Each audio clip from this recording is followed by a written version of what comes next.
85টা vote কেন্দ্রের মধ্যে 80টার মধ্যে আমি ফার্স্ট হবো এটা আশা করছি।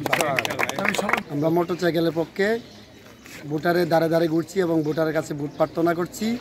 ইনশাল্লাহ 85টা কেন্দ্রের মধ্যে আমরা 80টা কেন্দ্রেই মোটরসাইকেলের বিজয় হবে ইনশাল্লাহ। আর এই বিজয় নিয়ে ঘরে ফিরবো। এর আগ পর্যন্ত আমরা ভোটারের দ্বারে দ্বারে ঘুরছি এবং ভোট চাচ্ছি।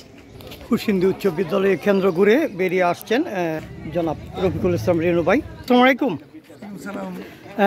সকালে ভোট দিয়ে শুরু করেছেন, বিভিন্ন কেন্দ্র ঘুরছেন, কুশিন্দি আদর্শ ডিগ্রি কলেজ এবং কুশিন্দি উচ্চ বিদ্যালয় কেন্দ্র ঘুরে এখন হয়তো অন্যান্য কেন্দ্রে যাবেন।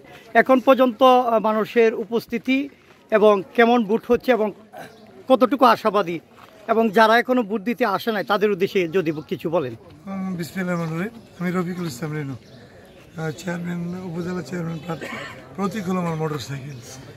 আমি সকাল থেকে বেশ কিছু কেন্দ্রে গিয়েছি, এর মধ্যে মোটামুটিভাবে উপস্থিতি ভোটারদের আছে, অনেক আছে, হয়তো এখন একটু বেশি হবে, হ্যাঁ কাজের সময় বেশি হবে। আমি অনুরোধ করব যারা এখনো বাড়িতে আছেন সবাই ভোট কেন্দ্রে যেন আসেন, মা বোনেরা, ভোটার ভাই বোনেরা। আর বিশেষ করে আমি যা কটা কেন্দ্র দেখেছি আর বিভিন্ন অবস্থান থেকে যা শুনেছি, আমি মনে করছি ইনশাআল্লাহ কাস্টিং ভোটের 80% ভোট আমি মোটরসাইকেল প্রতীক, এবং 85টা ভোট কেন্দ্রের মধ্যে 80টার মধ্যে আমি ফার্স্ট হবো এটা আশা করছি। আমি সবার দোয়া চাই, সহযোগিতা চাই। ধন্যবাদ। জয় বাংলা।